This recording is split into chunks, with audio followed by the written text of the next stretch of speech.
শুভ সকাল। আজ তোমাদের সঙ্গে শেয়ার করব আমি কি রান্না করলাম।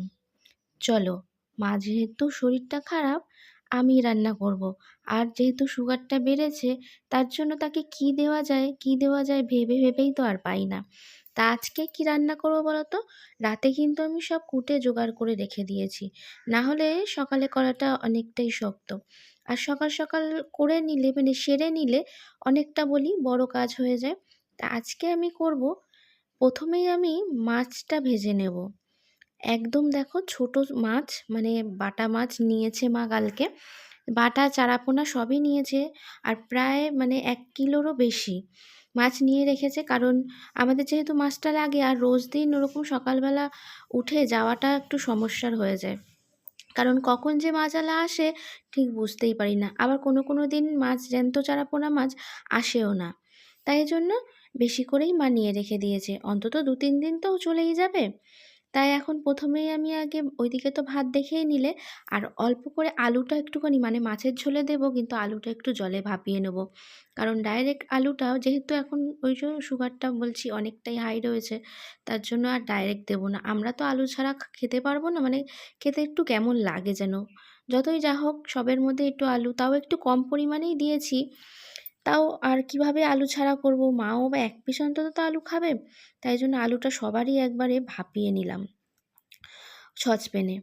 হ্যাঁ, হালকাই নেব, পুরোটা সিদ্ধ করব না, জাস্ট যাতে জলটা একটা ফুটে গেলে না দেখবে আলুর ভেতর থেকে একটা যে সাদা ভাব ফেনা মতন সেটা বেরিয়ে যায়। সেটা বেরিয়ে গেলে অনেকটা আলুর মানে যত খারাপ জিনিসটা আছে সেটা অনেক কম থাকে।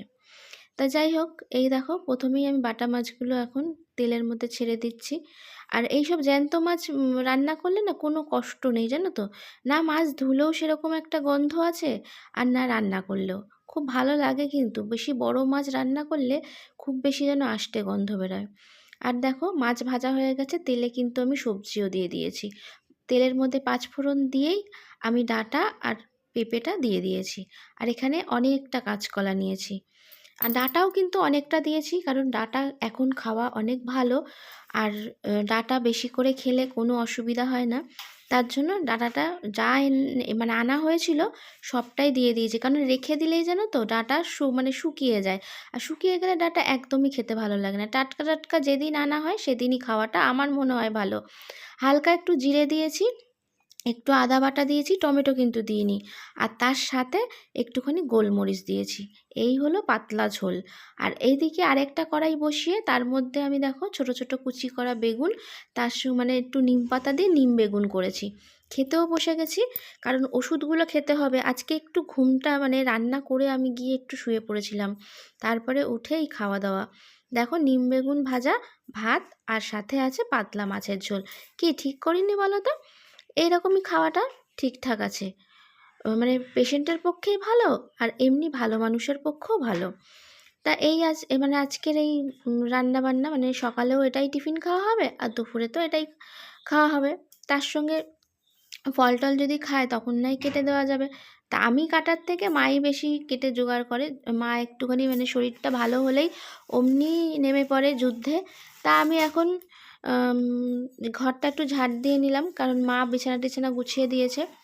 আমি ঘরগুলো ঝাড় দিয়ে নিচ্ছি। দেখো কত ধুলো, রোজ দিনই ঘর মানে মোছা ঝাড়া হচ্ছে, তারপরও এত যদি ধুলো হয়। তাও তো আমাদের জানলা বেশি খোলাই হয় না, জানলা খুললে আর দেখতে হবে না। এই যে এখন ঝাঁটফাট দিয়ে মানে ঘরদোর ঝাড় দিয়ে, তার মধ্যে আবার আমি আজকে অনেকটা কাজ সেরে নিয়েছি। সেটা হলো তোমার রান্নাঘরের নিচটা অনেকটা নোংরা হয়েছিল। মানে এমনি মোছা হয়, কিন্তু সেরকমভাবে স্কচব্রাইট দিয়ে ভালো করে ঘষে ঘষে মোছা হয় না। তাই জন্য স্কচব্রাইট দিয়ে আজকে ভালোভাবে ঘষে পরিষ্কার করলাম। তাহলে না দেখবে রান্নাঘরে রান্না করতে করতে যতই চিমনি জ্বলুক যাই হোক, তেলের তো একটা ছিটা পড়ে। এবার মোছা হলেও সার্ফ দিয়ে সেই ছিটাটা যেন রয়েই যায়। তাই জন্য একটুখানি স্কচব্রাইট দিয়ে ঘষে নিলে, ভিম বার দিয়ে, তাহলে অনেকটাই চলে যায়। তো এইসব করে তারপরে মা স্নান করলো, বাবা স্নান করলো, তারপরে আমি স্নান করতে গেলাম। এই যে স্নান করে আবারও খাওয়া দাওয়ার পালা, একটু বাদে খাবো। আজকে পেটটা অনেকটাই ভার আছে, অনেকটা বেলায় খাওয়া হয়েছে। তো চলো, আজকের ভিডিওটা এইটুকুনিই ছিল। ভালো লাগলে সাবস্ক্রাইব করে পাশে থেকো। এখন যেহেতু সেরকমভাবে খুব বড় ভিডিও দিতে পারছি না, জানি তোমাদের খুব খারাপ লাগছে, কিন্তু বুঝতে তো হবে বলো, সব দিকটা সামলাতে হচ্ছে তার জন্য। কিন্তু আমারও ভালো লাগছে না, আর তোমাদের সঙ্গে লাইভেও সেরকমভাবে ঠিকঠাক কথা বলা হচ্ছে না।